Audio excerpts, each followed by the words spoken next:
Nope, we're done. We're stopping there. We're going to this. Recording. Doing things. Okay.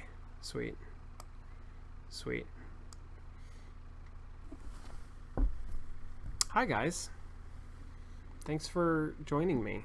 I really appreciate it.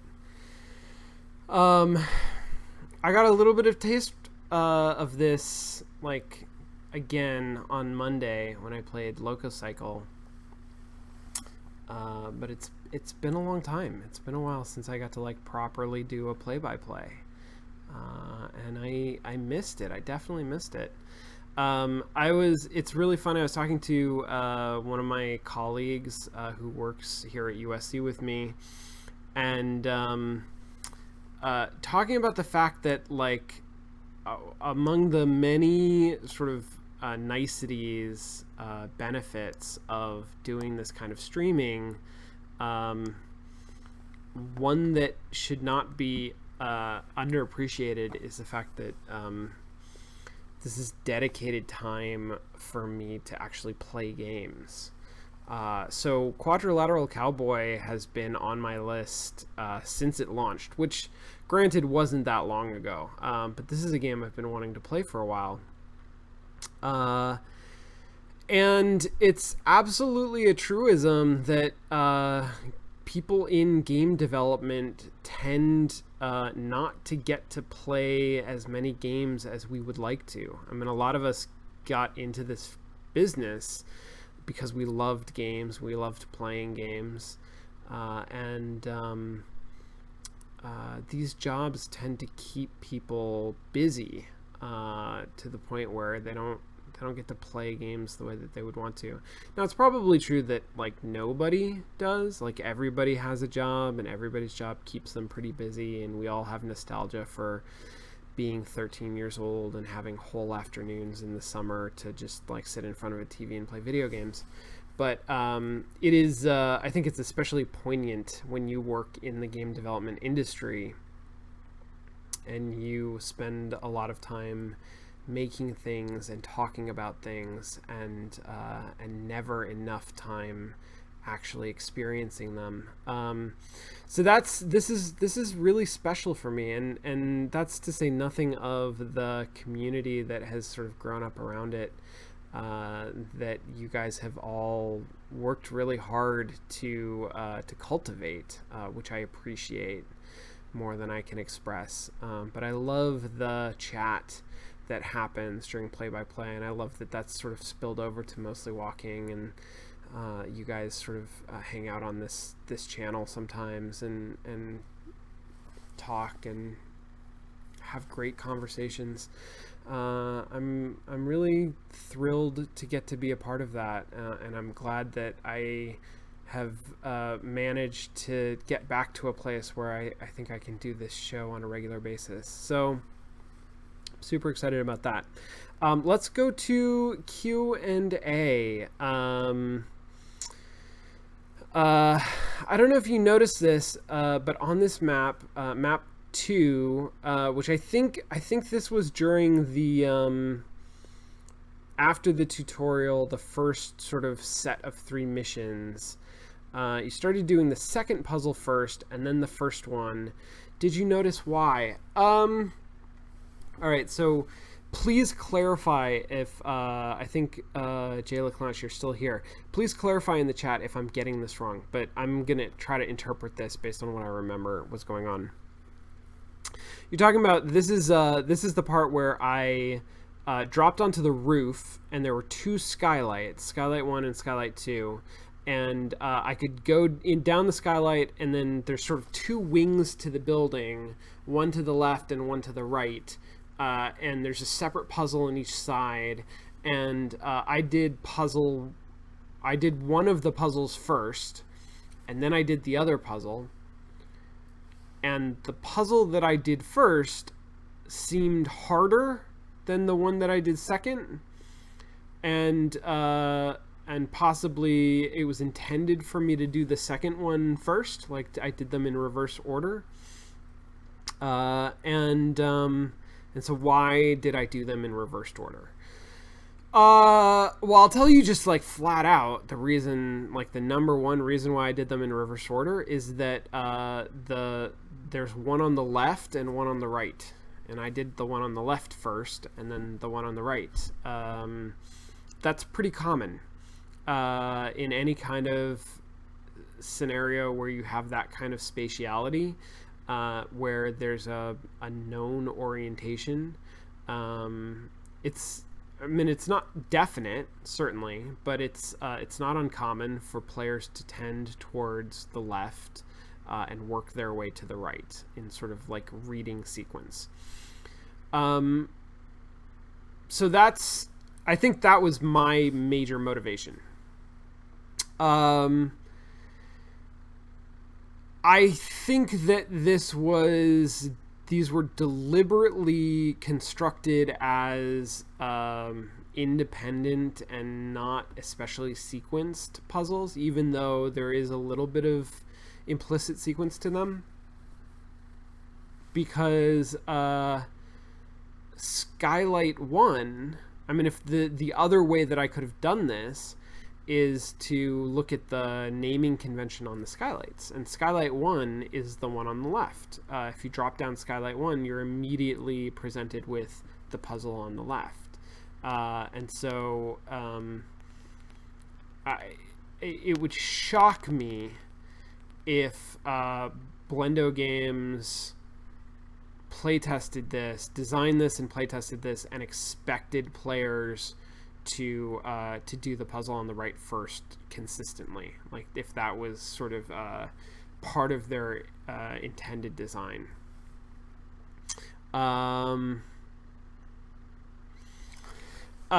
So it's I think that it was set up so that those two puzzles were meant to be teaching different things. They were both teaching the wait command and chaining together commands. That was sort of like the basic thing for both of them. And the one on the right that I did second was basically teaching you that you could delay the start of a command sequence by putting a wait at the beginning.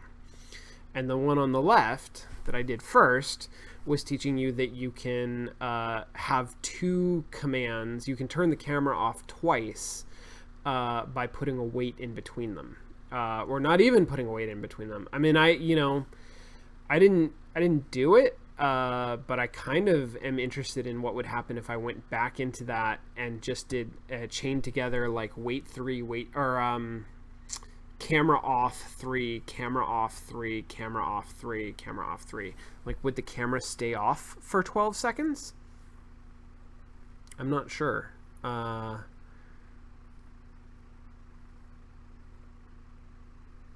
I'm super curious how that works. It would not if I did that, but if I did camera off 3, wait 3, camera off 3, wait 3, camera off 3, wait 3, like would that do it? Would it flicker on and then turn off again? Could I cut it off? Could I do like camera off 3, wait 2, camera off 3, wait 2? If I kept the camera off like that, would it count as staying off for multiple seconds? It probably would. It would probably trip the 3-second alarm is what would happen. Anyway, that's my impression. That's my impression of that puzzle, is that they made it so that it really was teaching two different things.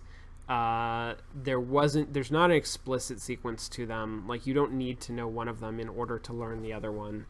And so you could do them in either order.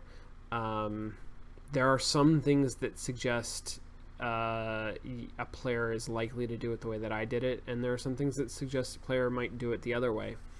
But I think that was sort of left up in the air. Okay.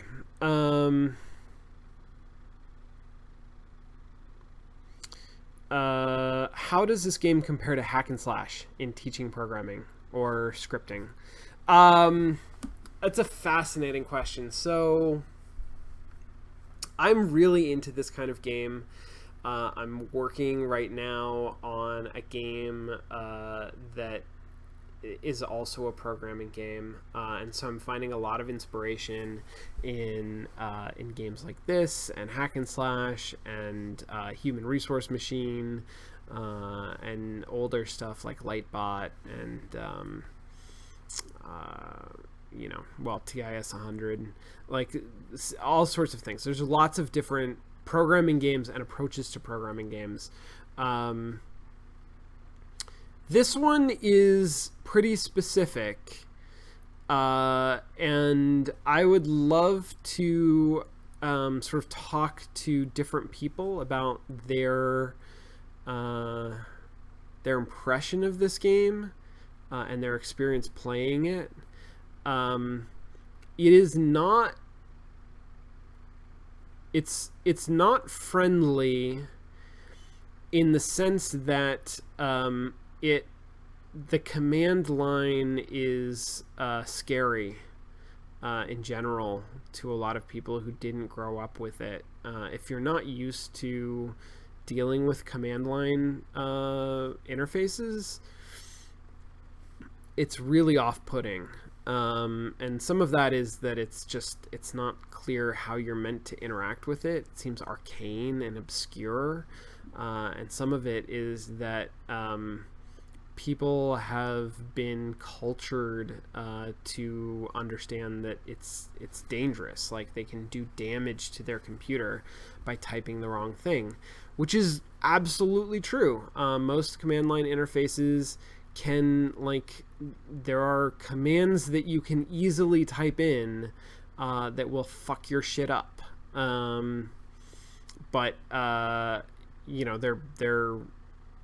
they're generally easy to avoid if you know what you're doing at all. The problem is that a lot of people don't know what they're doing at all, and there's not a lot in the interface that suggests that it will help them. So, in that sense, hack and slash tends to present a more graphical and less loaded visual style for interacting with programming concepts in the virtual world. I think that this game actually is friendlier to its players. It is a lot more helpful. It gives you a lot more hints and helps you understand what you're supposed to do and how things work. It doesn't let you screw things up. Whereas hack and slash actually was very hands-off. Like, it gave you access to a bunch of stuff in a way that suggested that it was friendlier than a command line. But it let you crash the program, like, pretty easily, and do stuff like that. So I think that, overall, this game is just more polished. It has more sort of design, thought, and execution, and iteration. It is a smoother experience, and I have no doubt that is due to the length of the development cycle. I think that hack and slash was rushed. I will say that. I don't actually know anything about its production, but it comes off as being like good, considering that I can see that, like, they needed more time to make it great. And Quadrilateral Cowboy strikes me as they make some decisions that are initially more off-putting, but they put in a lot of work to actually smooth out the experience. So my impression is that, like, both of these games are in lots of ways unattractive to people who have no experience with programmerly concepts, I would say. Not just coding, but also things like non-graphical interfaces.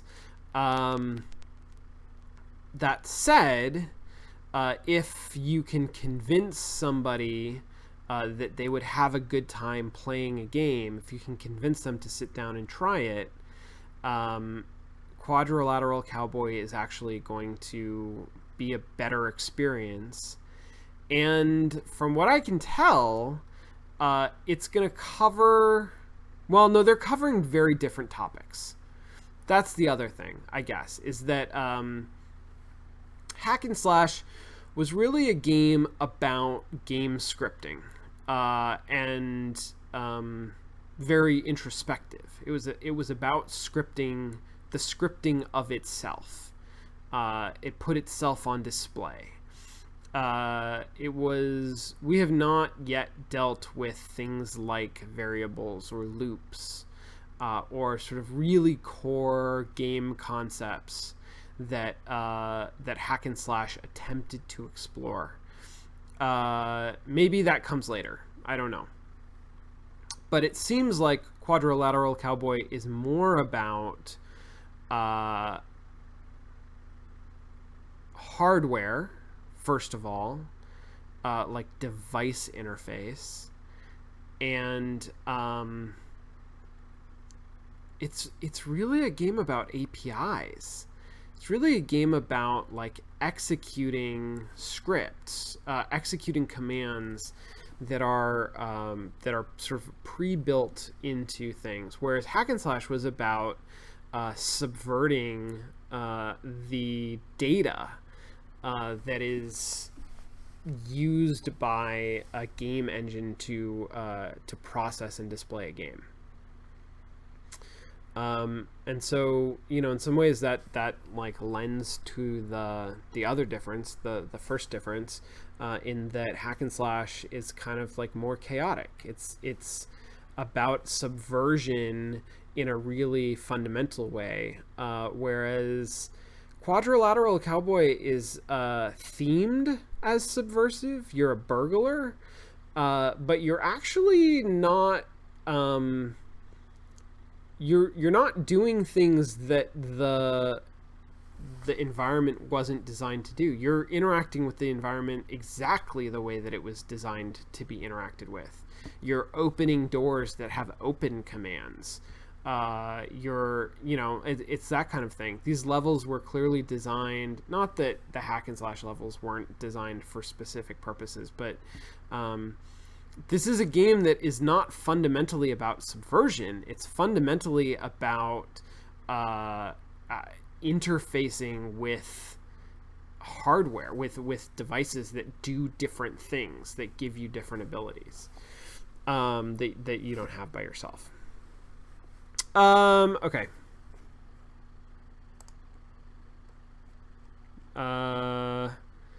Teaching programming, teaching scripting. I mean, yeah, that's sort of where I am, I guess. I think they both teach really interesting, important concepts.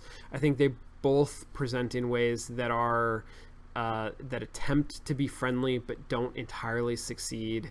And I think they end up teaching sort of some fundamentally different concepts and ways of thinking about programming. How is Shiro? Where are the pics? Shiro is okay. Shiro's doing all right. She is getting used to her new environment, to her new house. She's, I think, gotten pretty used to it. She's still throwing up on the floor, like more than is ideal, but a lot less than she was when she first moved in. She recently had a rash on her back that I was worried about, but it seems to have healed over the last week or so, so I think she's doing better there. She still does not entirely get along with a secret girlfriend.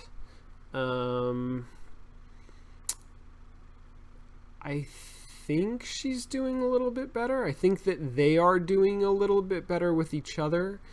I think a lot of that has to do with expectations being lowered in kind of a heartbreaking way.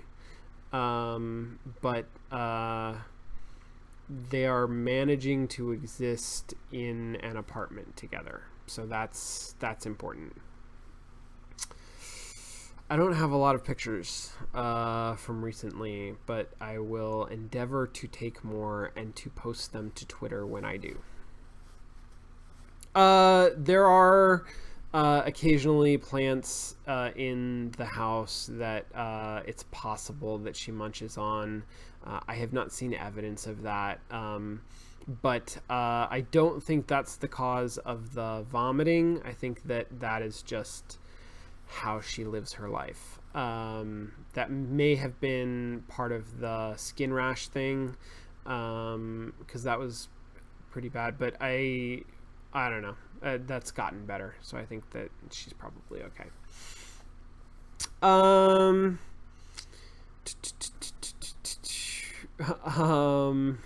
What color palette was in existence during the game?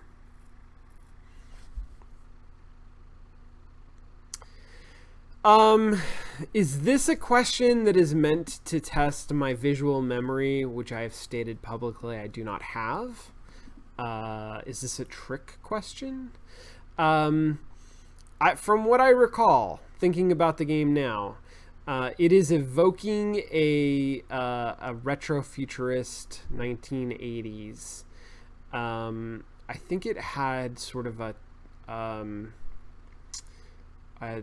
slightly desaturated color palette and some bloom. I think there was bloom in evidence. Flat shading, pretty sure, to go with the low poly. Don't really know, though. I do not recall like specific color palettes or that being meaningful. It wasn't like Tron or anything like that. Are you still at work? Yes. How much does your soul crush if you're still at work for so long? Here's the interesting thing. Not that I don't love being at home. I do love being at home. And I do miss it when I don't get to be home for very long. So like tonight I'll go home. I'll be there for like an hour. I'll go to bed. I'll wake up in the morning and come straight to work. But the thing that I hate more than not being at home is sitting in traffic for an hour and a half. And I could leave here at 6 o'clock, which is when I typically end my work day. I could leave here at 6 o'clock every day if I wanted to, and then sit in traffic for an hour and a half and get home at 7:30. And then if I wanted to stream something, I could start streaming something at like 8, which obviously on Mondays would not work, because Mostly Walking starts at 7. And but I could do it on Thursdays and start at like 8. But frankly, it's a little bit more comfortable here. Like I prefer streaming from here, I think.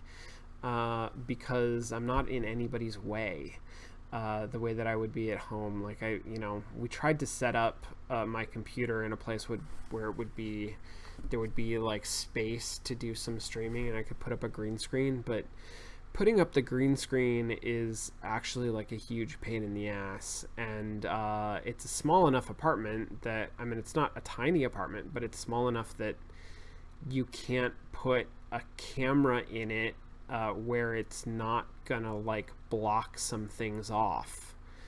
So it's still inconvenient, and I'm more self-conscious when I'm like loud or swearing loudly at my computer. So it is convenient, and it's nice to do this here, and sort of my tendency, because I like to do more activities than is healthy for me, is that I do stuff after work pretty much every day. On Mondays I have Mostly Walking. On Tuesdays On Tuesdays, I run a game night, a board game, a tabletop game night for students at USC called Game Tasting that you may have seen me advertise on Twitter. On Wednesdays, I play tennis with a bunch of people from the department. On Thursdays, I do this. Fridays is the only day that I go home after work, and often I'll stay late working on other projects just to wait for traffic to die down. So it's not terrible. I mean, I like my job and I like where I work and I like the people that are around here. So I don't like being in this place doesn't depress me. I like this space. This is a space that's filled with good vibes, good feelings for me. It is it's tough to like not be home very much, but that's sort of another thing. How did you pick this game? I am familiar with the studio that developed it, Blendo Games, from their previous games, especially 30 Flights of Loving, which if you have not tried, everybody should play. It innovates in the cut in interactive media. It does some things with like a cinematic edit, like cutting film, but in interactive in a game that I've never seen anyone do before, and it's really interesting. It tells a story really well in an interesting way. It's a really cool game. So I know the studio. I got to see like a trailer or a preview or something. I think somebody came to Playthink a couple of years ago and talked about this when it was still in development, so I sort of knew it was coming up. But really, it's a game that hits a lot of buttons for me. Not VR especially, but the simulation of VR. Like VR, I like VR as a concept. I just don't like putting something on my face. And so a game about VR where I don't have to put anything on my face, I'm down for that. Retrofuturism, which is the idea of imagining the future from a perspective sometime in the past. So this is a game that it envisions what 1980 might have looked like to somebody in 1975, maybe. It's not like what the past really was. It's an alternate past that is futuristic, but not really futuristic to us, futuristic to people even further in the past.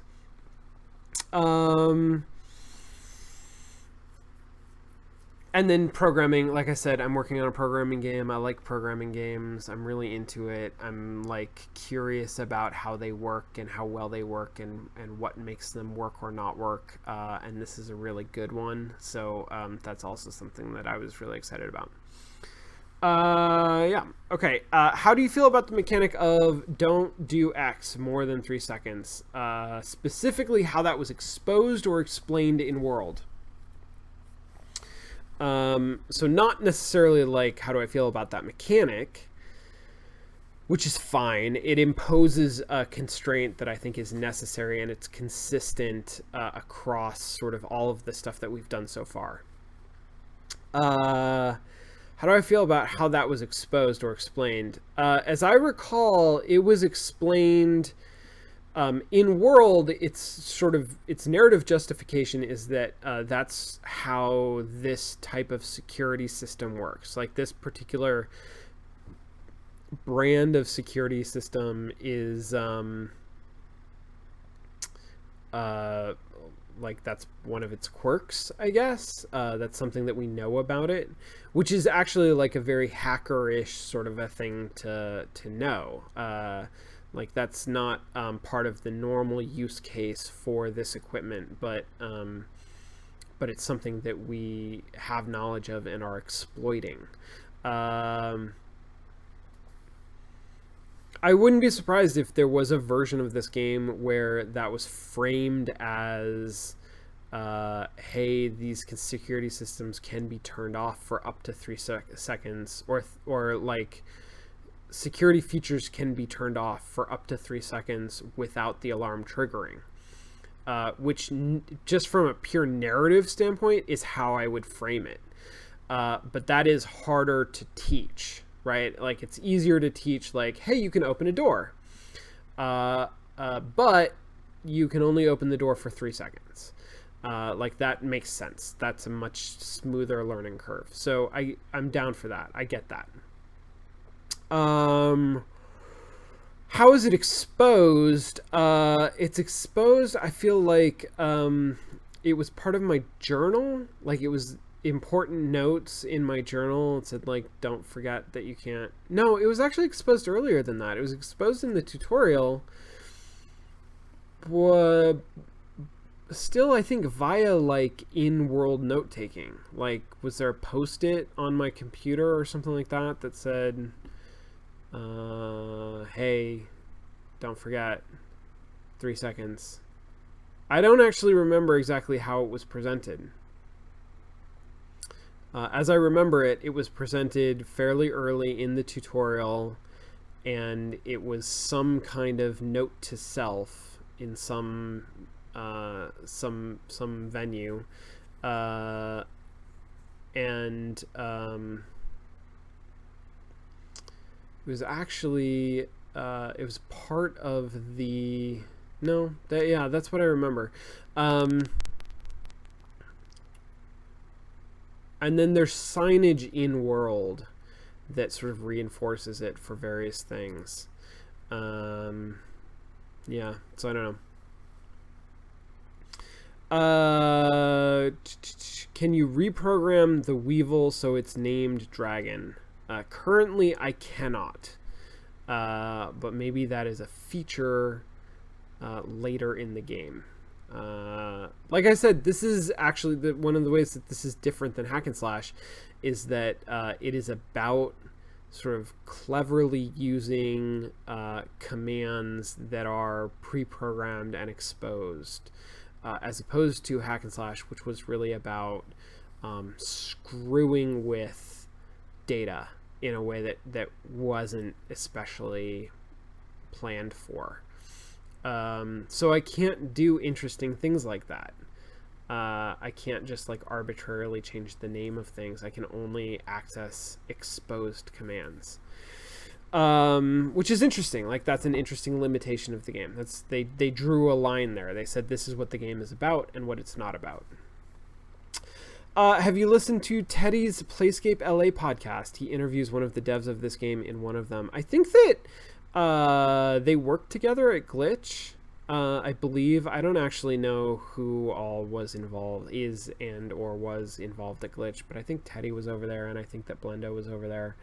I have not listened to his podcast. Is there like a podcast series? Is Playscape LA a podcast series that he did, or was he on an episode of a podcast, or did he just do like a standalone podcast? I'm not sure what that is.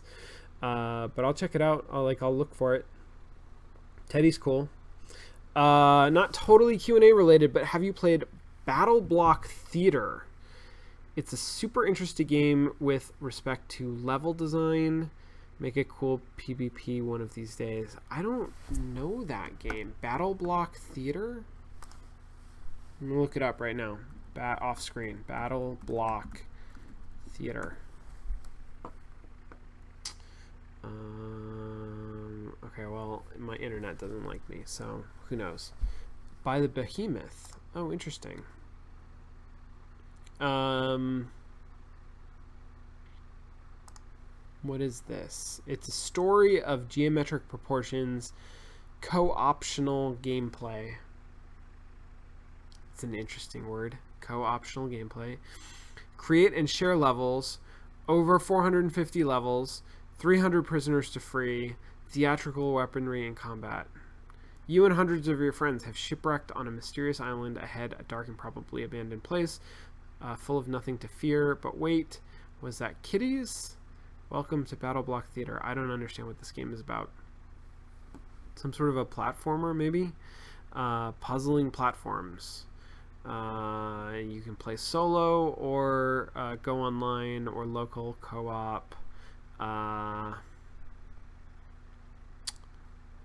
Okay. I'll watch a video for this. I am unfamiliar with it, but I'll definitely check it out, and I can add it to the list of future play-by-play games, because I imagine that list is going to start to grow again. Cool. Okay. Well, that looks like the questions from chat. It's a puzzle platformer. It's not very hard. It's super interesting level design. That sounds cool. That sounds neat. I'll check that out. I'll look at that. Guys, that's perfect. This is perfect. This is like exactly how I wanted this to go. I'm so excited. Sorry for the technical difficulties at the beginning. I think that's sorted out. Now I'm not gonna be able to wait for next week to keep playing this game. Like, I'm so psyched on this game. I hope that it works as a stream and that you guys enjoy it, and that there's stuff that we can continue to talk about, because I am digging it so hard. Like, I really love this, and if you get bored of it, let me know, because I'll just go play it on my own, I guess. Thanks, guys. This was great. I can't wait until next week. And everybody, please have a lovely time between now and then. I'll see you later. Okay. Bye.